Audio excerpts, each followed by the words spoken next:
Okay, how's everybody doing? So, this topic is probably a little bit touchy, maybe, but it's something that I probably should have talked about, maybe 6 months ago or something. But, it's the way it is, right? The channel has grown, and, I really appreciate all the support. Like, the whole community is really, one of the primary reasons. Well, you are the primary reason why this channel is successful. Because if I don't have you, there's no channel really to speak of. But I want to talk about burnout, model railroad burnout. And even though it might be a stigma for some, like it isn't for me.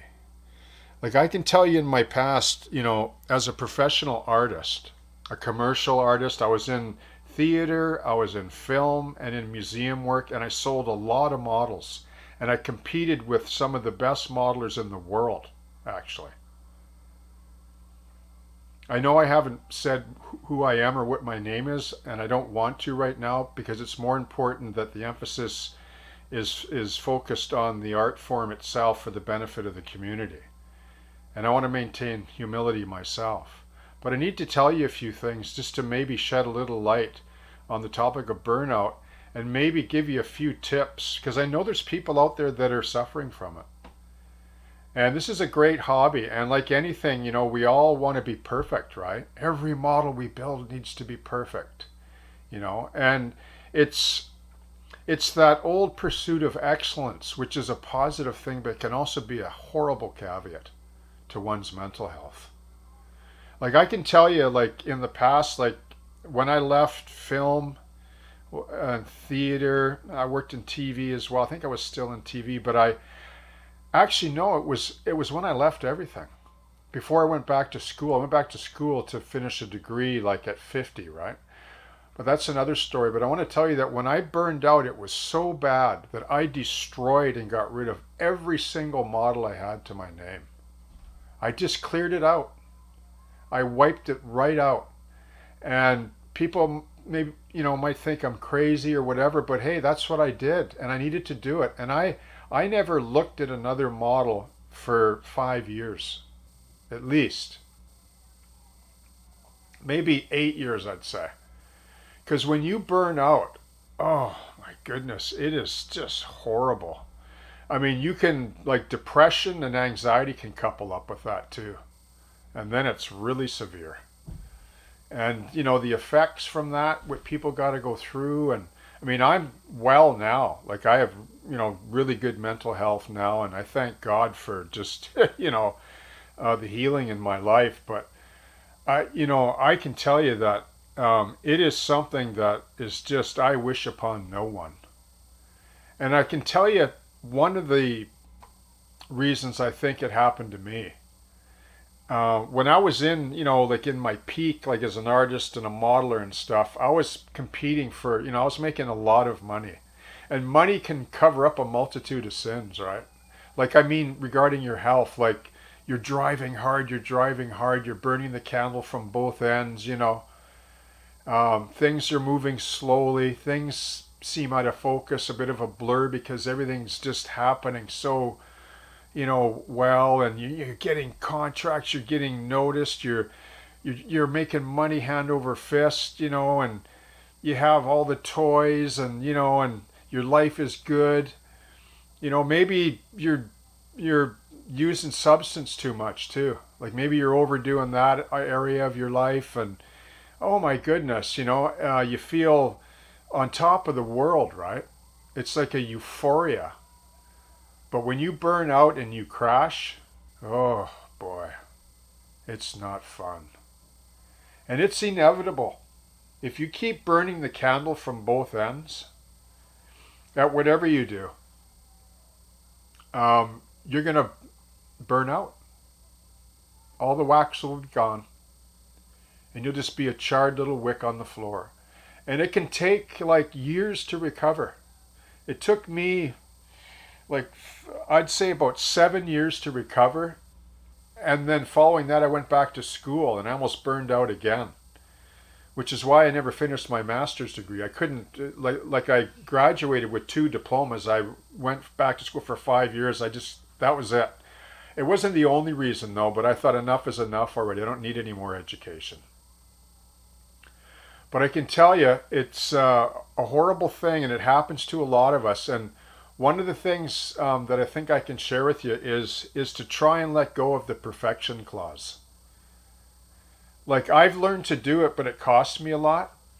I mean, you might look at this layout now and say, oh, it's perfect, but it's not. It's far from it. If I was really, like, if you saw it live, I could point out tons of things to you. It's just that I can cover up a multitude of sins with paint. I've just learned to be a better painter, so I can cover up stuff. Like when I built the Granville Island Museum project, or actually I worked on it, but I was the chief artist on there, the sculpting and the painting and the trees. The groundwork was horrible. It was just a horrible thing to look at. But nobody noticed because the trees were so well done. And I hired lots of people to pull off 6,000, 7,000 model trees like these ones. It took, I don't know, a year and a half or 2 years. Like people would walk in and fall over. It was the trees, man. It was all an illusion. But if you looked at it close live and you really studied it, you begin to see all the flaws. And if you learn to let go of the perfection, that's what everybody else sees. They see all the stuff that you don't.